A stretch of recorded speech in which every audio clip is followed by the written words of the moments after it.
seasonal anime. We do here at our podcast. Like seasonal anime. And we watched a couple of it. Oh, so many shows. There's like approximately 9. There's 9 in total. Anyway, this is the protagonist suit. I'm Ian. And I'm Alex. Just progressively deeper. Yeah, this is the protagonist seat. That's Ian. I'm Alex, and we watch seasonal anime. Currently, winter 2019 anime. Winter 2019 anime. Winter 2019 anime. Frost Apocalypse. Back to the streets. Yeah, protagonist seat. Back to the streets edition. Back to the streets. We just get the laptop and we record on the street. We roll our dumpster down the sidewalk. Shit's bad. We're recording this on the streets. Anyway, you know what isn't bad? JoJo. JoJo is super not bad. Holy shit. This was a really good arc. Oh, I love this fight. It's real good. Yeah, we get the conclusion to the Grateful Dead and Beach Boys fight. The Beach Boys. So, last time, Charity was going to jump off the train with the stand user of the Grateful Dead. Shit was cray. And I called it,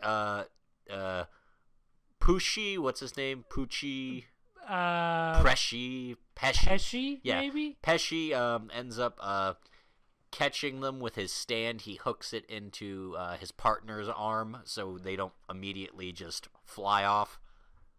That does not work in the long run. It gets them for a bit. At first, they're like, oh, shit. It looks like he's going to survive.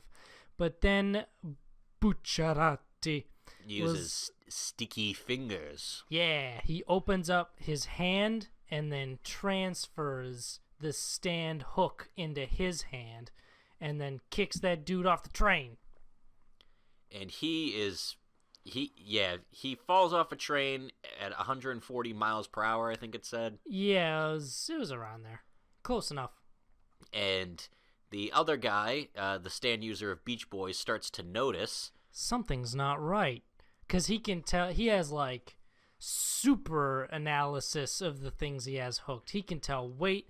He can tell what side of the hook the pinky finger is on. Basically, he realizes, oh, this person I hooked, it's switched. It isn't my bro anymore. Yeah, this isn't my brother, so that means it needs to be Bucciarati.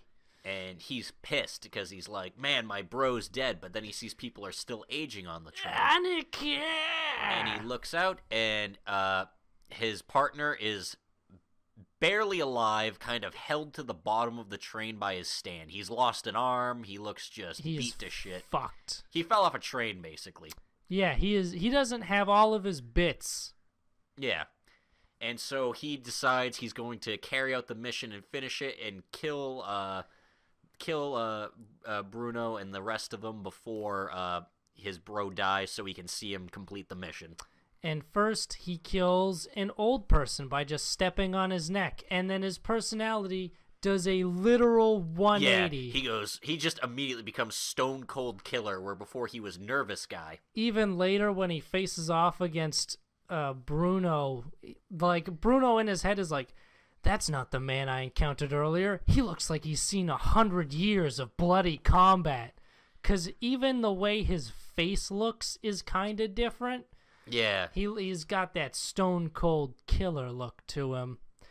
But they face off, and naturally, our boy wins. Yeah, the way he gets away from him is he's trying to move closer to him on the train, but the hook keeps going deeper and deeper.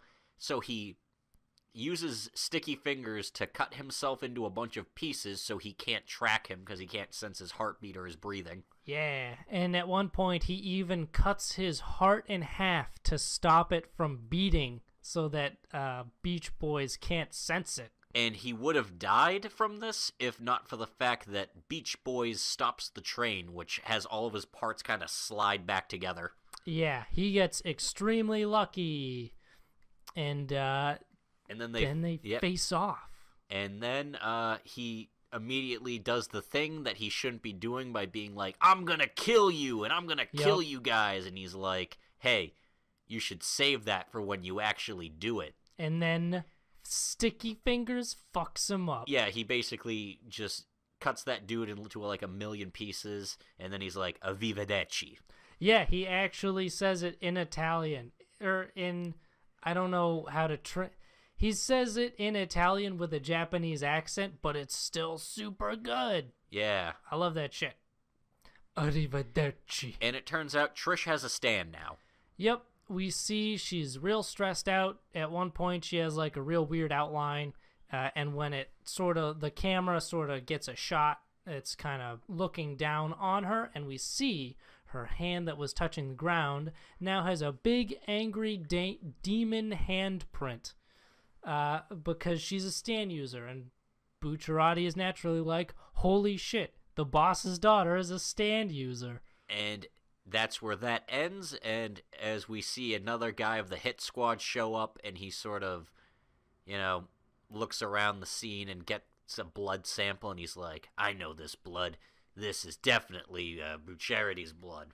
Now I have everything I need. So I think he is the tracking man, or like a voodoo man. The hit squad has taken a lot of hits. They have a lot of casualties. I think there's like 3 of them left at this point. Yeah. I think I would be like, hey, although I don't know, maybe this is just like the sunken cost fallacy with them. Like, we've put so much into this. We're going full on now. Because at this point I would be like, hey, this isn't working. Maybe we should cut our losses. That's what a reasonable person would do. 2 of them got taken out this time together. By one man. Yeah. Well, technically 2. Mista did a lot. Yeah, that's true. We'll call it 1.5, because technically Mista got shot. Mista was defeated and shot in the head. I never get this. You know what would be really helpful? If they all just went at once. Yeah. Imagine if the hit squad did just all at one time. Yeah, they'd probably be like... You'd have Little Feet, Man in the Mirror, Grateful Dead. Yeah, that probably would have been Beach real hard Boys. to deal with. Because you know what? Some of them have kind of shitty stands. Like, Moody Blues is not that great for combat. No, Moody Blues is definitely not a combat stand. When he fights Man in the Mirror, he doesn't do good. Actually, Purple Haze probably would fuck up most of them. Yeah, that's true. Just Man like in the Mirror! Just send Purple Haze and kill them all. Actually, plus, he would kill them all and they're all in one place, so that would be easy. They wouldn't have the information to report back to the other members. Yeah. It'd be easier on all accounts. Just everyone would figure everyone's stand out at once. Purple Haze OP. But then the show would be a lot shorter. Or it would move a lot faster. The pacing would be a lot different. Yeah. But I suppose now is probably a good time to move on. So we need to give all the shows their fair due. Shows like The Rising of the Shield Hero. Like it. So Beast People, I guess, age from level? Yeah. Because it's been a week since the last one, technically, in World. And she goes from being a little girl to a full-grown woman. Yep. Raftalia has aged. And I guess the Shield Hero doesn't notice it until, like, Yeah, they get back to town, and all of a sudden everyone starts hitting on her, and he's just like, man, this town is full of lollipops. Yeah, he actually says that, because he's great. And then Boss at the armory is like, hold on, hold on. You mean to tell me that no one told you how Beast People work? And then he's just like, hey, no one tells the Shield Hero anything? Huh, that seems to be a trend. Yeah, because first, we also learn that Raccoon Beast Girl sidekicks are real possessive of Shield daddies. So they basically go to buy her some more weapons and armor, basically outfit her better. And he's like, I don't need to get anything. And she's like pissed off because she's like, hey, do you want to die? You shut the fuck up unless you want to die. You get some more armor now. We're going to get you some armor now. All I need is this sword. All I need is a sword. And that's what they do. He buys custom-made barbarian armor, and she buys a sword. And then they learn, hey, the waves are almost coming. Maybe we should figure out when that happens. And they're like, you don't know? Hold on. No one told you? You go to the big hourglass thingy, and it tells you. And then it literally transports you and your party to exactly where you need to go. You queue up, basically, at the dungeon. Yeah, you queue up at the dragon hourglass dungeon. And I was like, wow, that's really convenient. And he goes there, and then all the other heroes show up there, too. And then they're just like, don't hold us back. Yeah, they're all suitably douchey. Yeah. Yeah, they're all just terrible. Fuck Lance, man. I want to punch him. I want to punch that dude right in the face every time I see him. Yeah, he is the worst. He is Lance Hero because he thinks with his penis. Yeah. Yeah, actually, the imagery is 100% true. And the day of the wave comes, and they all get teleported to go fight the wave, and he instead goes, hey, that town nearby is being attacked, and the guards won't get there in time. Yeah, all the other ones are like, beeline to the boss! And they do that, and instead our shield hero does what his weapon does, and he goes and he protects people. Yeah, and so I guess maybe it's because, like, in his world, it's a light novel, and theirs, it's a video game. He's like, hey. And he didn't even read it. He just kind of skimmed through it. Also, the thing I like about Narufumi is even though he's, like, become jaded as fuck, when he first got there, he was actually, excited about being a hero and stuff. Yeah. And he actually does heroic things. Even when those knights come by and almost, like, kill him with the flare thing and mock him, he still, like, protects them. Yeah. Because he is still a hero at heart. Yeah. And that's nice to see. And some of the knights even actually, like, are like, hey, let's help the shield hero, because you know what? He's actually protecting civilians like you're supposed to. Yeah, he and his genuinely heroic actions manage to rally both the knights that show up and the villagers to fight in battle. And I enjoyed it a lot, actually. Because it's like, hey, he's a hero right now, and I feel like he's earned this. He's earned this moment of people like, hey, that guy's a real hero. He worked towards it. And then you got all the other ones where it's like, we only fought one thing. We fought the boss, and it was super weak. Easy. If the other waves are this easy, we'll have no problem. I hope they get a reality check to the point where it's I hope someone dies. Yeah, and like the rest, and then to the rest of them, he's like, hey, there are actual people living in this world. It's not a fucking game, dude. I hope one of the heroes dies in the next wave. I hope they go at it with that same mentality, like, oh, this is fucking easy, baby, weak sauce. And then, like, they leave the archer dude behind a little bit. Yeah, if anyone... And something comes behind and I feel like kills he's him. the most expendable to kill. Yeah. Because he's like... He's the bow guy, come on. He's the bow guy. He's gonna sit in the back line and shoot his bow. Like, he's the most expendable weapon besides the shield guy, but the shield guy's the main character, so, like, for example, if this was, like, the rising of the bow hero, and I'd be like, okay, the shield guy's gonna die first. Yeah. But nope, it is bow guy, and I hope they watch bow guy die. And they're like, whoa, this is actually serious. Oh shit, we have a problem. Maybe the Kirito guy might, but I don't expect anything from Spearman. I don't expect any rational or competent thought to come from this guy in any way, shape, or form. I expect him to just be a huge fucking just piece of shit the whole time. Yeah, which means he naturally has to survive until the very end. Yeah. Because, like, I feel like I would be a little disappointed if he got killed early. Because I want him to suffer. I want him to see some shit. Yeah, I want him to basically have a moment of like, man, I'm a fucking idiot. I am a dumbass, and bad things happen because of that. Oh, shit. Yeah, I want him to have that moment. Yeah, I think they're building towards that. It'd be nice if the other two survive, though, that they become less dicks. Like, hey, you're kind of right, shield guy. Maybe we shouldn't treat this like a game and actually, be heroes and save people. That'd be nice. Instead of, I'm 1v1 solo edgelord sword man. And I'm bow guy who doesn't have personality, really. I'm bow guy. I'm I feel like my character is supposed to be particularly smart, but I don't really show that off very much. Yeah. So I have a bow. I have one that goes along with the group mentality.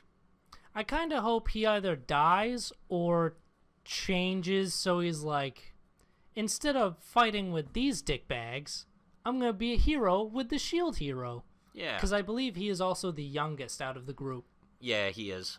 I think he's like, whereas the rest of them are all like university age, he's the only high schooler. I believe so. Yeah. Because they're all like, yeah, I'm a university student. And then Narufumi lies like, yeah, me too. University. Yeah. Go university. Go Tokyo. Go Tokyo. Tokyo Lions. school. Go Tokyo Lions. Woo woo. I don't know if that's a mascot at one of their schools, but whatever. I do not know either. I mean, it's probably, I guess. But yeah, we'll see what happens to those dickbags. Yeah, I'm excited. Much like I'm excited to see how the heist continues to develop in the Promised Neverland. Sister Kron is crazy. She is fucking nuts. Holy shit. This lady is a madwoman. It is great. It boggles my mind that she is in this position to begin with, but I'm glad she is. So, she showed up last episode to sort of help out with Isabella, who's mom. Yeah. And she basically finds out from Isabella that, hey, so some of the kids know about the shipments, and she's like, oh, then we have to, like, ship them out right away according to the rules. And she's like, yeah, and we no. gotta call HQ and report this in, right? And she's like, no, it's all good. I'll take care of it. Yeah, that doesn't sit well with her, because that is probably not a very reasonable response. And we also learned that... But then she learns, hey, this could be my opportunity. Yeah. If I find out who the kids are, and I catch them, and then I ship them out, and then I report the fact that Isabella didn't report this to HQ, then I'll be the mama. And the scene in which she reveals this... She's talking to a doll with, like, a missing eye or whatever. It's like a... It is a creepy, weird doll that she dances with, and she is screaming this, by the way. She is not very quiet about this at all. Yeah. And she's a crazy person. Meanwhile, the kids are actually trying to train the other kids, like Emma, Norman, and Ray, by, like, using tag. Yeah. To, like, sharpen their physical abilities. Because, of course, they do. It was foreshadowed in the first episode. I think, yeah, that was first episode stuff. Oh, and Emma's, because they heard about the tracking devices, they're inspecting the new baby that came, and they notice a bump behind her ear. Turns out that's where the tracking device is. They don't want to mess with it because they don't know if it releases any sort of alert yet, because Ray theorizes that if it's a tracking device that tracks their positions but isn't specific, it must use radio waves. We also learn that they seem to think that it is 2015, which is based off of the knowledge pool they have. I think that's when the manga came out as well. Yeah. So it's probably like the current year at the time. Yeah, it is supposedly modern times, but we're not sure how long this has been going on or the context of the outside world yet. Yeah. We also learn that apparently Isabella's farm has been growing some grade A crops. Yeah, all the other ones, it's low quality, but hers, good stuff. They got them spicy kitty meatballs. Apparently not Connie, though, because she didn't seem like, No, because they ship out that weak sauce shit early. And Sister Kron, trying to get closer to the kids but more test their abilities, decides to play tag with everybody. And she is like... She goes hard. She is like a truck coming after them. She goes full sprint. And she, like, busts through a tree at one point. She catches all the jobbers. And then she catches Emma because Emma's weakness is that, like, she cares too much. Because Emma slows herself down by trying to save two of the other kids. Again, this is only a game of tag. Yeah. It is also very creepy because basically the way they do this is Emma catches the kids, but she's running out of steam. So she goes into like this field of big rocks because that's a thing they have in their forest, apparently. Yeah, they got a wide variety of places to play. Yeah. And she hides behind one of the rocks, and Sister Kron walks around basically expositing shit at her because she is a villain, and that is what villains do. And then suddenly we lose sight of where Sister Kron is. And she just appears right over her with she this creepy on smile. Top. And this is something like the art direction in the show is amazing. Like the scene composition and the way they do shots is very, very visually interesting. It's very rarely like just a static shot.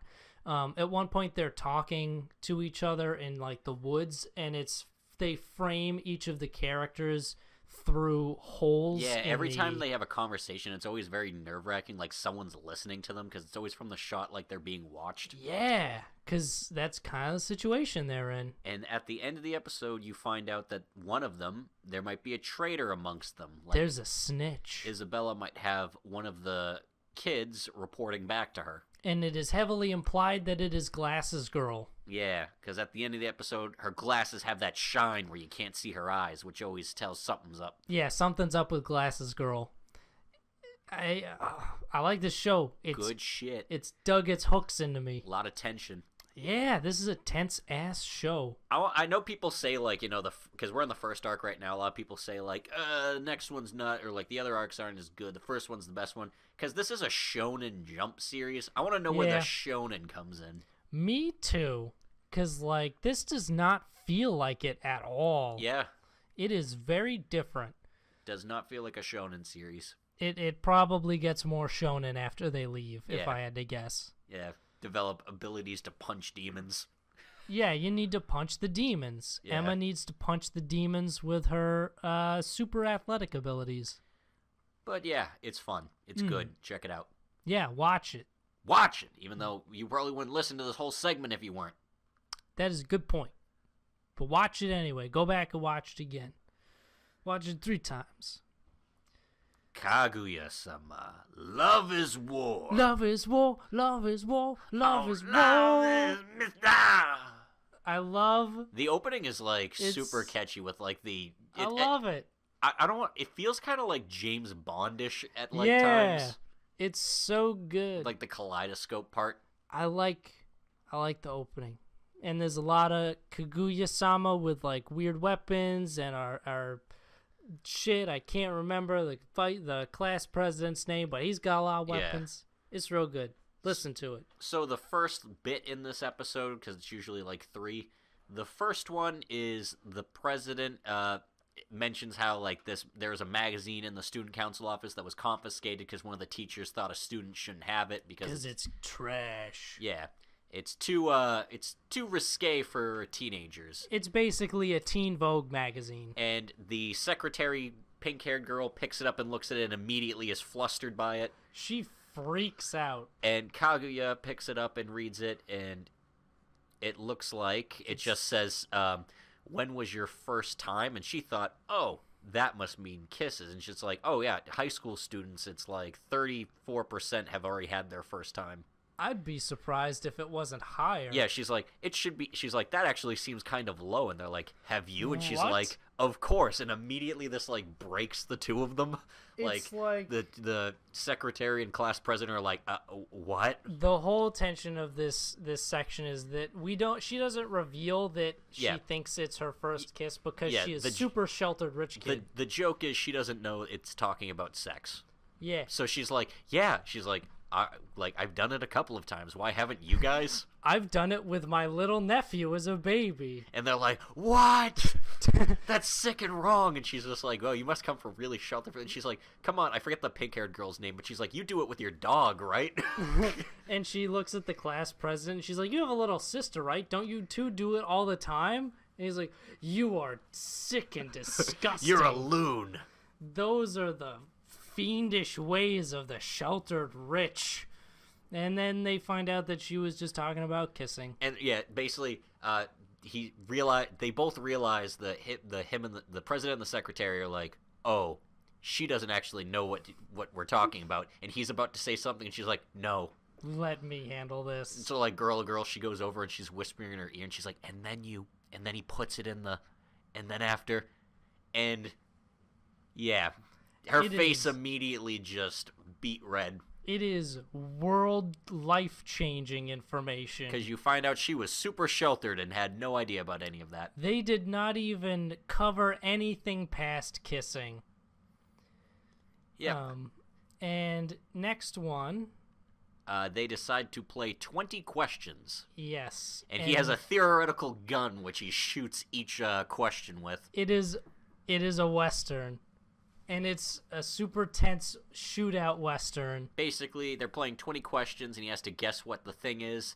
And as he gets closer and closer to it, he's like, is it something you can touch? She's like, yes. Is it... Is it something you own? And she's like, no. And he's like, is it something you like? And then she gets all like... She starts blushing. She's like, yes. And he's like, and essentially like something like he thinks it's him. The questions get closer and closer to him, and then when he's on like the last one, she's like, you asked all the questions, and he's like, oh shit. He's like, it's got to be me. And then he stops and he's like, wait a second, I know this girl. I know how she works. He reevaluates the situation, and he's like, is it a dog? And she's specifically the secretary's dog. And she's like, shit, yeah. Yeah. And it was.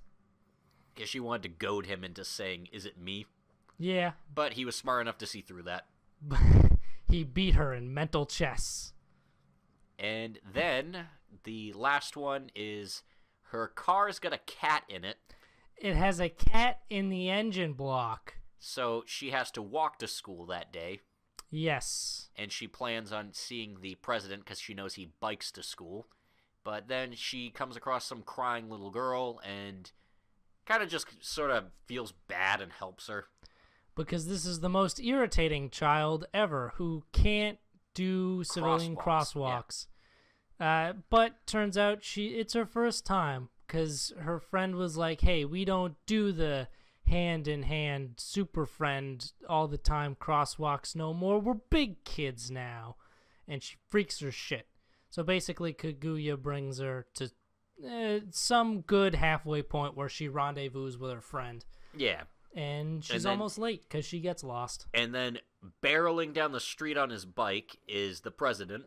Super fit president man who rides his bike at the speed of light to school every morning. And he tells her to get on the back of his bike or else they'll both be late. And she's like, hey, isn't that against traffic laws, though? And he's like, screw that. Student council laws come before traffic laws. If a student's late, that looks bad on the school. As the student council president, I refuse to let the school look bad. So get on the back of my bike.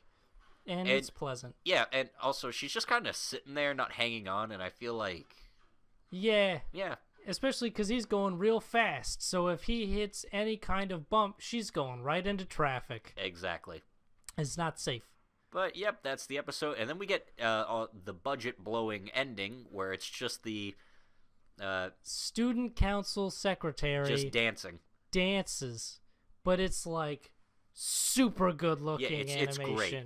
It looks amazing, and that's where the budget went. That it is very clear, like, it is super clear that that's where the budget went, but it still looks cool. Good shit. Good shit. I like the show. I like the mental battle between two sociopaths. I don't really think they're sociopaths. They are two sociopathic high school students who refuse to admit their feelings for one another. We'll agree to disagree. I don't think they're sociopaths. Nah, I don't really see it. I don't know. I don't really see it, man. I don't know. They're just kind of tsundere for each other. You know who else is tsundere? Fucking Nino in the quintessential quintuplets. Nino pisses me off. Miku, best girl. Miku, so this was a Nino episode, but this was basically a Miku episode because every scene she was in, she just stole it.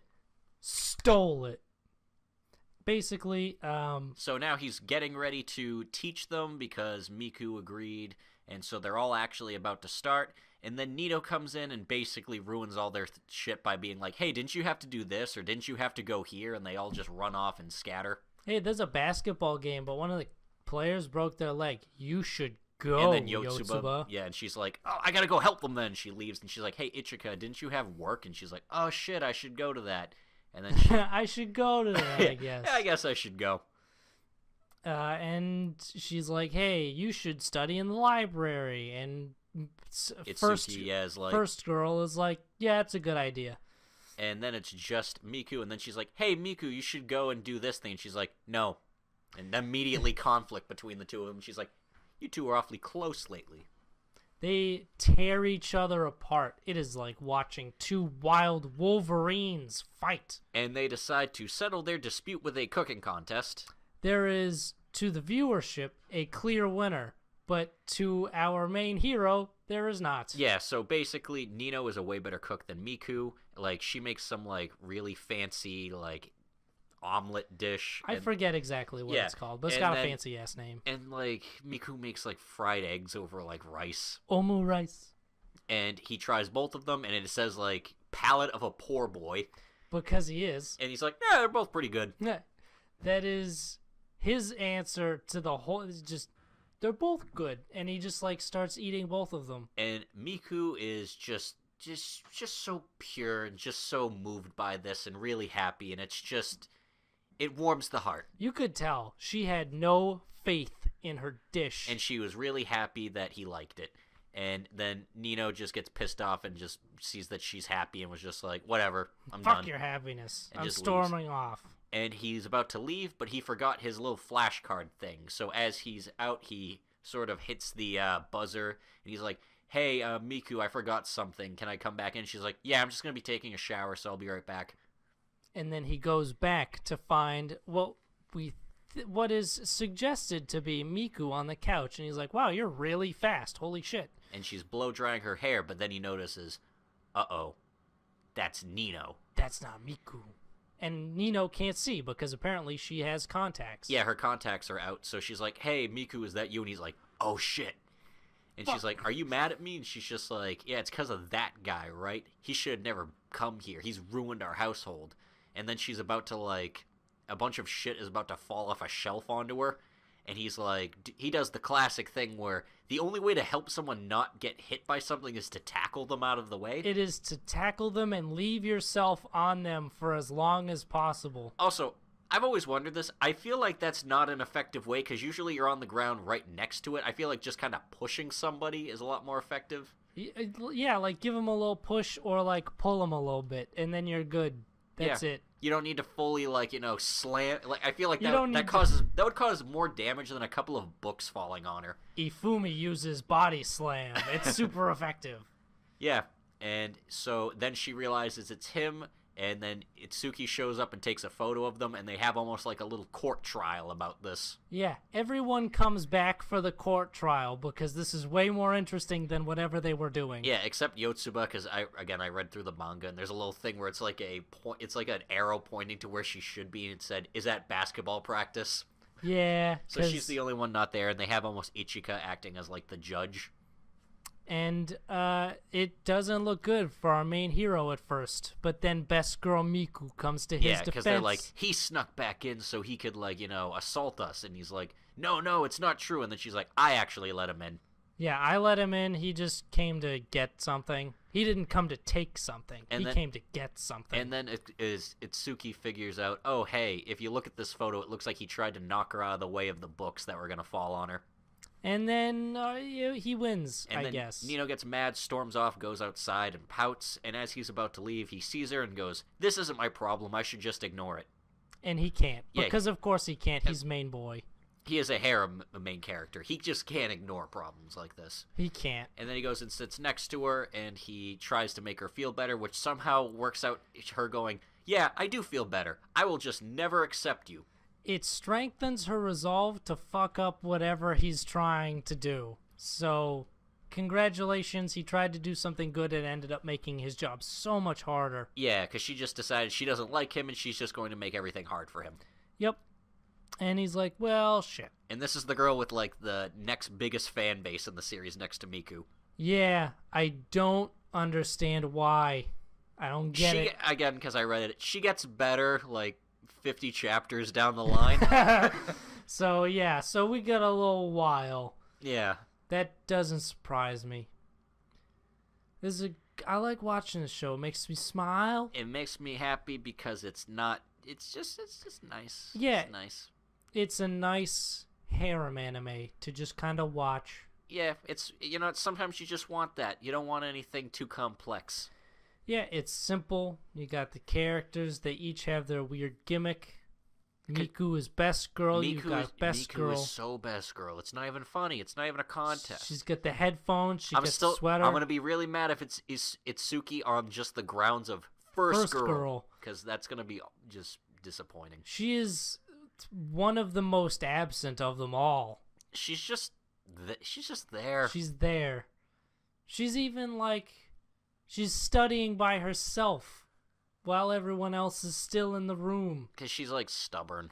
Yeah, that's her in the thing. first episode he said she's like, hey, can you help me study? And he's like, I'm not gonna help you. You're fat. Hopeless. Yeah, you're gonna get fat from all that food. And she's like, well, that's fucking rude. And now she hates him forever. Yeah. So.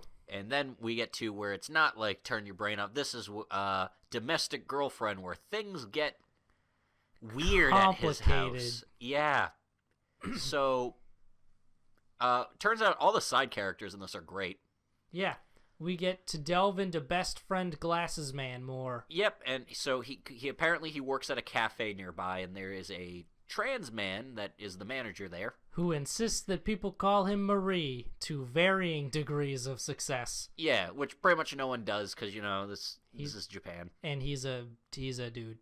And he ends up hanging out there with the manager and his best friend guy, and they're just kind of because again, I guess his best friend guy is his therapist, where he goes to him for all his problems, except for the ones he hangs out with at his school. Yeah, because they're not they don't seem like the advice type. They're just whoa, dude, imagine banging the teacher. I don't understand why our main character is best friends with those dudes. He is nothing like them. I guess because they don't go to the same school. But yeah, so he goes and sees this dude, and they're hanging out, and they're kind of joking around because he's talking to him about the types of clientele he has coming in here, about women with all their problems. Because he experiences jealousy every day. Yeah, when he hears women complain about their boyfriends and goes, "It should be me. You should be dating me." And they're doing a bit where he's almost playing. The main character is playing as I think his name's Natsuno. Yeah. Yeah, Natsuno's playing the role of the cheating husband. He's playing the role. The best friend with the glasses is playing the role as the homewrecker, and manager puts on a wig and comes in pretending to be the wife storming in, and they're all just doing this bit, and the other waitress ladies there is just watching confused.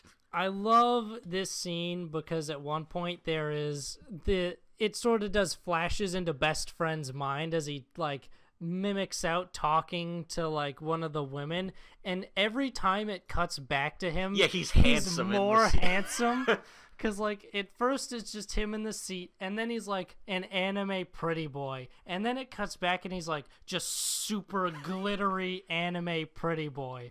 It's so good. And he ends up finding out that one of the women who's having an affair in the story is actually Sensei. She is with a man who is cheating on his wife with her. And he goes and approaches her about it and goes, "Hey, Sensei."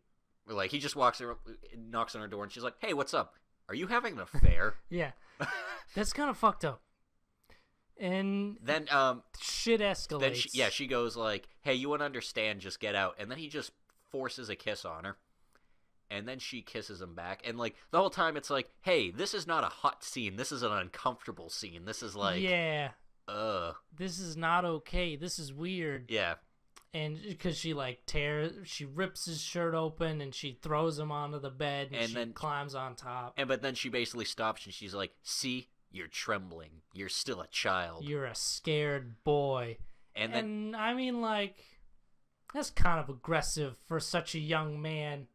Gotta be gentle with the young does. And he ends up getting young bucks. Yeah, he ends up kind of getting upset about this, and he just straight up leaves. And he leaves a note saying, "Hey, I'm just gonna go away for a while." And the dad's like, he must oppose our marriage. And the parents are all upset. And then Sensei gets really upset because she's like, "This is my fault," and starts freaking out. And then Rui is like, And then Rui is like, I'm gonna go now. I'm just gonna go too. And she decides she's gonna run away, and she's actually looking for him. And he comments on he decides to stay at his best friend's house because his best friend is the best bro ever. Yeah, and as he looks outside, and he's just kind of waiting around, and he sees her looking under cars and stuff, and like in a dumpster. And I was like, we're the ones in that dumpster. You're not gonna find main man here. And then she looks up in the window and sees me. He's like, "What are you doing?" And she's like, I was looking for you. And he's like, under a car? I'm not a dog or a cat. And she's like, I thought it might have hit you or something, maybe. I thought you might have been killed in a hit and run. And she's Thanks. like, can I? He's like, I ran away from home. And she's like, can I stay too? Yeah. She's like, I also know that she is having an affair with a man who is in a relationship. So this is also my protest. So can I stay here? And he's like, but this isn't my house. And then the mom of best friend shows up, and she's like, who's that? This is my younger sister. And she's like, older. And he's like, when were you born? She's like, September. And he's like, July, younger sister. I win. And she's a little huffed about it. And then they're hanging out in there, and he gets back, the best friend from his job, and then he goes in there, and he sees Rui is there now. And his little sister shows up, and she's like, big brother, is that your girlfriend? And he turns, and he's like, yes. It is. And he's like, don't just say that so straight-faced. Yeah, don't just blatantly lie. It's real good. And he's hanging out with the two of them, and she explains her story on how she found that out from her sister, because she used to look up to her, and then she found out about the affair, and she's like, yeah, she wouldn't talk to me about adult problems, so I wanted to become an adult. And then he leans over, and he's like, hey, is that why you guys had sex? And she's like, did you tell him? And he's like, yeah. And she's like, do you go to our school? No. I guess it's fine then. Yeah, I guess it's all right. Whatever. Fuck it, right? And then they all decide to do a strategy meeting for breaking up the teacher and her boyfriend who has a wife. Because best bro friend with glasses is like, hold on. Your objectives are the same. We should just work together. And they do. And his objective is the same because he's like, I want to help out too, so maybe I can get with the teacher. Oh, yeah. Because since she's your sister now, she's totally off limits, which means I can hit on her now, right? And then they all come up with a plan, and we have yet to see that get executed. Oh, yeah, and he goes back home, and the parents are all, like, about to file their divorce papers. Like, they're just sitting there at the table staring at it. Paperwork is out, pen attached. And they're like, Natsuno and Rui are here, and he's just like, I thought you opposed our marriage. And he's like, no, and then after he's like, hey, what? I'm your dad. Come talk to me if you have a problem. Which was, like, a genuine, like, best dad. He's just a wholesome man. He is one of the most wholesome anime dads I have ever. Like, the parent, I feel so bad for them because they are just the most wholesome people. They're stuck being the parents of like 3 kids in a really fucked up drama situation. Yeah. They just want to be happy, but their kids are trying to fuck each other. That's 2 weird. of them already succeeded. 2 of them are already completed. They're there. Yeah, but I guess technically this was before then, but you know, still, it's just part of it now. It just makes the situation more complicated. Yeah. Man, I like the side characters. And yeah. I want to see more of them. I like the manager, I like the parents, and I like the best friend. I want to watch more of this show. I also want to watch more Magic Girls. Magic Girl Spec Ops Asuka. Yeah, I like saying it with a weird cadence. War Nurse, or as we'll call her now, Very Gay Nurse. Very super. Don't ask, don't tell nurse. Yeah, don't ask, don't tell nurse. Ends up transferring. That one might actually get us in trouble. We should probably not do that. Don't ask, don't tell nurse. Yeah, that we might want to just skip to Very Gay Nurse. Okay. So, Very Gay Nurse decides that she's going to go to Asuka's school, and she's like, how'd you find here? And she's like, hey, you know the guy, I forgot the guy's name, but like, the guy who's her fake dad. Mecha arm come back into the force. She's like, dude. I told him I was going to quit the Japanese like self-defense force unless, he sent me to your school. So he pulled some strings, and now I'm here.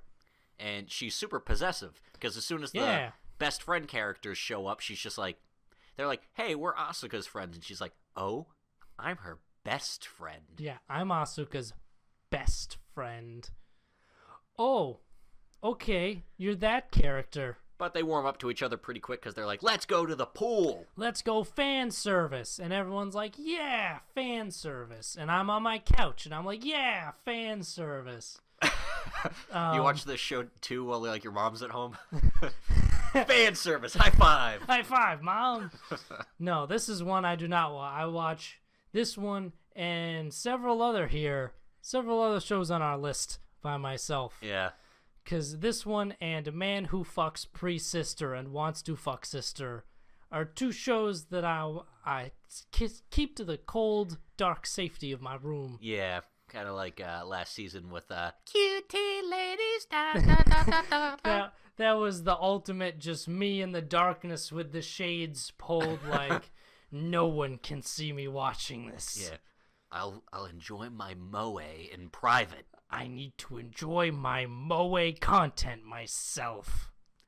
Yeah, we also meet American girl whose weapon is gun. Basically, she does some wet work and goes around murdering drug cartels. Super hard. Her gun has like super explosive and armor-piercing bullets that blow people in half. Yeah, they create giant. I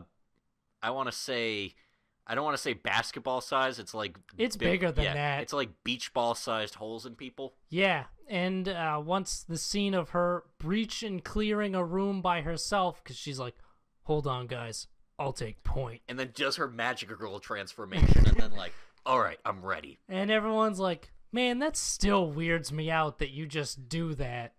And she's like, "Yeah, it's magic, presence, concealment. It's fine." And then they find a room with some dude tied to a chair, and he looks like he was tortured to shit. And then he repeats something about some more terrible war coming. He repeats a set of numbers, and then there's a more terrible war, and there's battle babes. Kind of lessens the situation where it's like, oh man, this dude looks fucked. He was tortured as shit. Battle babes. It was babble. Battle babes. It was like battle babble or something, or babble beasts or something like that. And then it's the bad guys. Yeah. And then a magic cube appears and squishes and shrinks with him inside of it. It squishes him into a meat cube. Yeah, he becomes a meat cube with like a foot sticking out of it. Yeah. Is gross, but it's also exactly what I want from this program. We also get cut to the sporty girl's dad, who works as a torturer for the police, and he has the terrorist guy from episode 1 spouting the same thing about like battle babble or whatever. Yeah, I really wish I could remember what it was, but he spouts that shit because it's the bad guys. Yeah, we'll probably hear about it a bunch. Yeah. And yeah, they all go to the pool. They have a good time. They become friends with War Nurse. There's lots of fan service. Athletic, sporty, dark-skinned friend is very pervy. I know, yeah, there's a lot of fan service. Like the part after where they go to the gym and it's like, they are really working it there. They are running on those treadmills. Yeah. But it was as advertised. Sitting there going like, I don't know why, but this is a good episode. Something about this episode is just really good. I don't know, maybe like the plot is expanding. Yeah, they all decide to go see a movie together at some point, and then Sporty Girl is kidnapped. She is abducted by the battle babble babes. Yeah, by like crazy blonde girl with scissors that I hate because she reminds me of Blood Girl from My Hero, but not as good, and a character that I also hate. I don't know. This is I can't even relate her to that character because it's just a character that's in so much stuff. Just crazy girl. Yeah, and they all look the same. Man, yeah, it's the same design every time. Yeah. And I don't like her, but she's good. She's gonna be our bad guys interface for a little bit. Yep. And so next episode, can they save her? Maybe, probably. They had War Nurse even mentioned, because she's like, so you're really not coming back to the military, Asuka? And she's like, nah, I got people I care about now, so I'm gonna not go back to the military. And then as she leaves, she's like, you're supposed to That should be the other way. That should be the opposite of that. Yeah, if you have things you want to protect, you should, like, be in the military to protect them. A statement that I found quite reasonable, but I can't speak to these characters. Don't worry, now she's going to get it next week because she's going to be like, oh, my friend got kidnapped by this literal magical girl terrorist organization. My other of my 2 friends has been kidnapped. Maybe now's the time to join the military. Now that both of my friends have been in harrowing situations involving terrorism. Yeah. Maybe. Hopefully, I hope Sporty Girl lives, because I would feel bad. Me too, I like her. There's a level of, like, darkness, like, I don't want to go, where I'm like, I'm fine with it being edgy, where bad guys would just explode into, like, blood puddles. Yeah. But, like, you don't have to, like, just murder everybody. Yeah. If she lives, I'll be fine with it. I think she's gonna live because they have Other Girl, and she lived. Other Girl survived her encounter because Asuka came. Yeah. And I feel like this whole thing is more of a trap for Asuka. It's not necessarily like, we're gonna fucking kill this girl because we're bad. It's like, we're taking her because we know we can use her as leverage later. Yeah. It's edgy lesbian magic girls, the show. Yeah, and it's great. It's dumb and stupid, and I love it. Another dumb show. Girly Air Force. We find out that the main character is better at piloting a plane than the girl who is a plane. And she's not very happy about that, because I would probably be pretty pissed too. And we find out why all the military guys hate Gripen, which before I thought before it was like, oh, they must hate her because they're like it's like, oh man, this little girl's putting us real pilots out of a job. No, that's not it. Turns out she is made of the bad planes. Yep, that's her core, and so she's made out of the Z, and he's a little off-put by that at first because he hates the Z. They kill his mom. Yeah, they kill his mom. We also learn from Scientist Man, he's like, you guys, your brainwaves, like, sync up real good, and that's kind of weird for 2 people who literally just met. So, like, are you sure you've never met her before? And he's like, I ain't. And I think, wild theory, she is made out of the parts of the Z ship that shot down his mom. That would be weird. That would be weird and dumb, but it seems like that's what they're building towards. And before they have this big fight, before she runs away, she leaves him a present. Yeah. And he doesn't open it until, like, the last day because he doesn't see her for the next couple of days before her big exam. Because he's real butthurt that she is made of Z parts. And then he opens it up and turns out she wrote a letter explaining that she was made out of Z parts and that she knitted him a scarf. Because she asked around and someone told her, give him something handmade. Guys always fall for that. And then he immediately rushes over and she's in the middle of her test flight. And as she's doing that, the Z show up. Because of course they do. Yeah, and she passes out. Yep. Like she normally does. And they try to jumpstart her. And that doesn't work. And they're like, oh shit, she's gonna die. But then I'm pretty sure that she's the America plane shows up. America! And Fuck yeah! So this blonde girl shows up and blows up the Z. Big titty blonde plane lady shows up and is like, I was waiting for the right time to make my entrance. And at that point I was like, they could have killed your ally. Like, someone could have died because you wanted to make a dramatic entrance. How America. How American. And, yep, that was the end of that. Yeah. I think we'll actually get to talk with her next week. Yeah. But anyway, this episode was mostly the first half. They're just doing the same thing they did last time, and then the other half, he's moping. They actually do, like, a training montage of them hanging out. Yeah. It is dumb, and I like it. Yeah. It was fine. Yeah. I liked it. I still enjoy watching this show. Yeah, it's kind of like my brain off show where I'm like, I can just put this one on and just be like, yeah, it's bad China evil planes with the good the bad planes fly at the 90 degrees. The bad planes look like alien ships, but these ones are good because they're pretty colors. Because America! No, they made of the bad planes. She made of bad planes. Plot get deep. Oh no, the plot advanced a little bit. But the price of smiles. How much is a smile? There's not a lot of them in this one. 7. Yeah, this is not a happy show, and this is especially not a happy episode. Yeah, so you find out that the lady, I forget her name, but she's the attendant of Princess Yuki. That's Stella's mom, because in her backstory on the day that the king was assassinated... Okay, there's a lot of shit to unpack in this one. I'm just going to start with that before we get to the actual, like, the battles and stuff. Anyway, Stella's mom was at the thing with her husband and her daughter where the king was showing off the new Chars. I fucking hate that word so much. And when the terrorist attack happened and everything blew up, and then there was a big explosion and her husband and daughter were gone.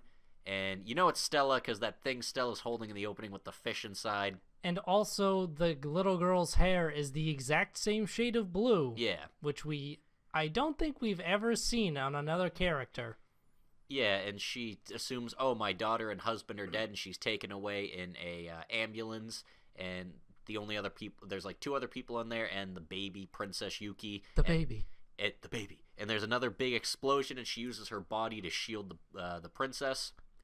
And then after she wakes up from her coma... After like 2 weeks. Yeah, she decides she's just going to basically take care of the princess since she's going to be like her surrogate mom. Turns out when you leave a bunch of men in charge of a baby, you got like a 5-year-old and you got men who are trained generals taking care of this baby. Yeah, you got a little boy, like a 10-year-old boy.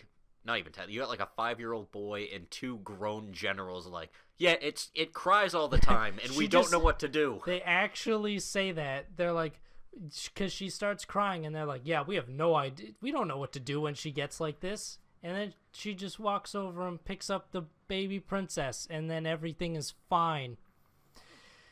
Can't leave babies in the charge of generals, man. And the rest of this episode is the kingdom getting fucked over by the Empire and just losing ground constantly. Yes. And they're like, hey, Princess Yuki, can we install new Chars?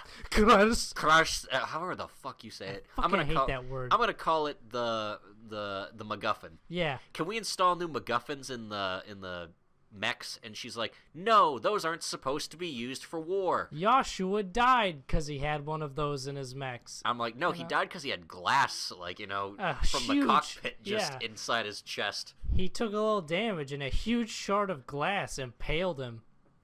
Maybe use, like... safety glass. Yeah, or something. Maybe not, like, a solid sheet of just actual glass. You mean we shouldn't use shaped sheet metal or shaped sheet glass for our... No, plate glass windows do not make for safe mechs. Yeah, so so the Herald, one of her main generals, is like talking to the other general guy with the long ponytail who I can't remember the name of, and they're like, hey, let's install these MacGuffins anyway and just, we'll both take the fall for it. Yep. Their leader's a 12-year-old. What's she gonna do? She's not gonna fire them.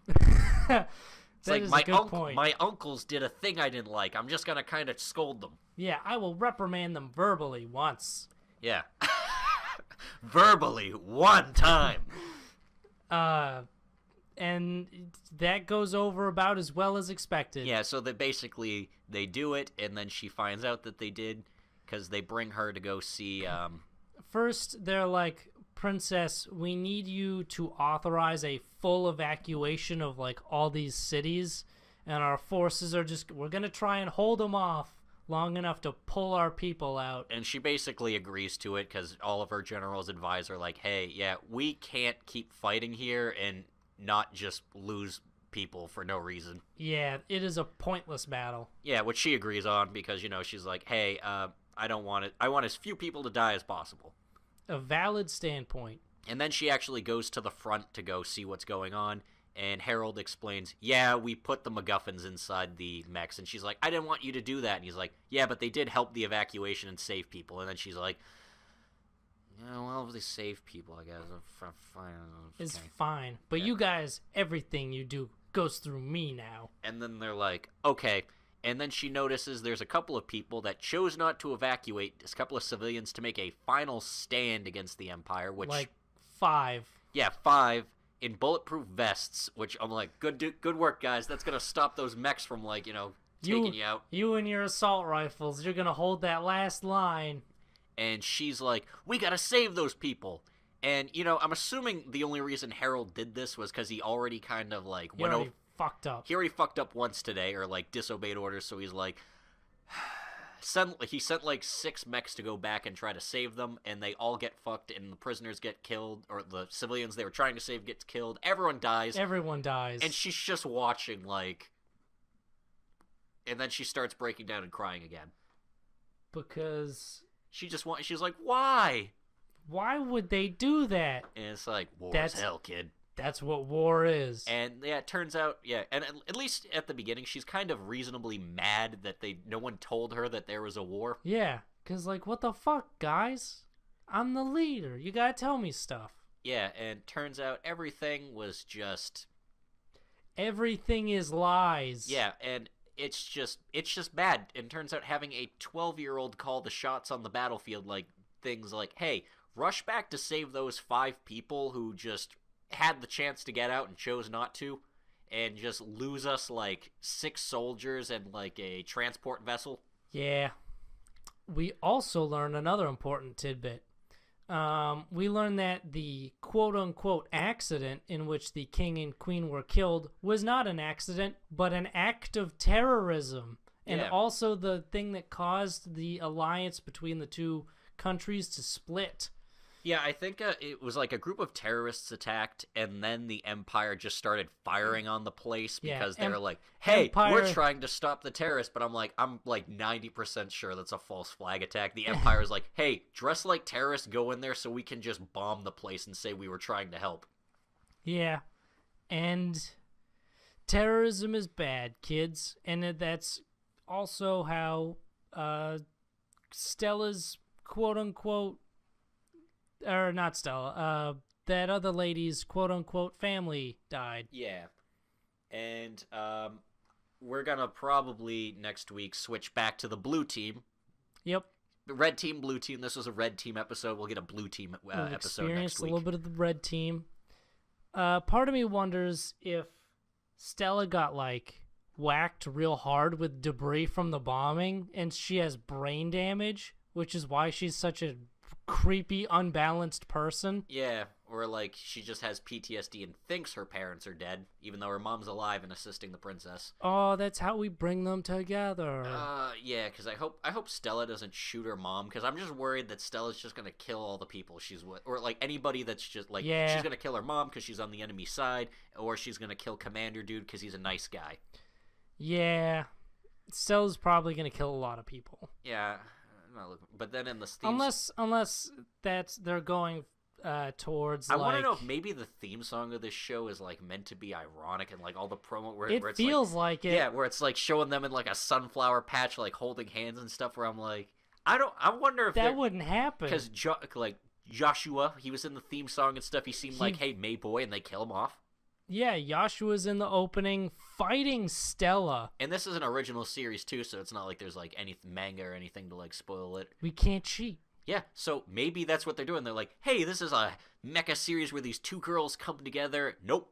Maybe it's like war is bad. War is hell. War is hell. War never changes. But, yeah, that's fucked, dude. It's gotta be crazy. I kind of hope it's like that because I don't see a way of these 2 people connecting. I do not either because they are so different. And Stella again is not like the princess of the other side. She has no military standing. She's a private. Yeah, so it's not like she has enough sway where the 2 of them could work together. And if she does switch sides, she wouldn't be wearing the same uniform and like the theme song and everything. So. Exactly. There's just... I don't know. I feel like all of this is a red herring. This show does a very good job of subverting expectations. And not in a shitty way, like Star Wars, but in like a good way. where I'm like, I genuinely don't know what's going to happen in this series. And I'm glad they're not like pulling like they're not like making light of it, like when Yuki shows up and is like, I want to save those people. They don't get saved. They die. They die. Everybody dies. It was a bad military decision and everyone suffered for it. Yep. Which makes me again feel bad for idealistic commander dude, because I'm like, if that's how it's going, that means the things this dude wants to achieve are probably not going to happen. Yeah, there's some stuff that's going to be literally impossible at this point for people to achieve. Yeah. But good shit. Yeah, got a lot of good stuff that we're watching. Why is anime great? I honestly don't know. Because, like, it was garbage before last season. And then even last season, we had, like, a couple good standout ones. But this one is just, like... There's some good... It's all good. It's a good season. There's lucky. good shit we're not even watching, too. Yeah. The Magnificent Kobuki, I forget what it's called, but that's actually... The dogfights are kind of cool in that. Even though the CG at some parts is janky as hell. Yeah.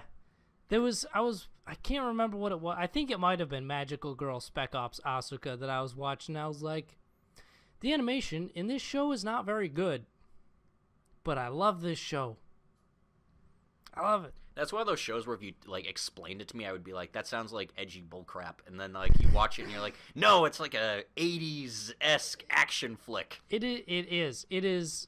A man watched a shit ton of 80s action movies. Actually, you know what it feels like as far as... It feels like something that would have come out in, like, the early 2000s. With yeah. The amount, like, sort of like the way it's just... The way it feels like it's made. Maybe it was. They made it in the early 2000s, but then they kept it I know in it's their based vaults. off of a manga series. I just don't know how old it is. I assume it can't be that old. Probably not. But... Yeah, it's good. That has been this episode. We should probably let you folks get on to whatever you're doing. Yeah, live your lives. So let's just plug our shit and then get out of here. Yeah. Feel free to like this video if you did.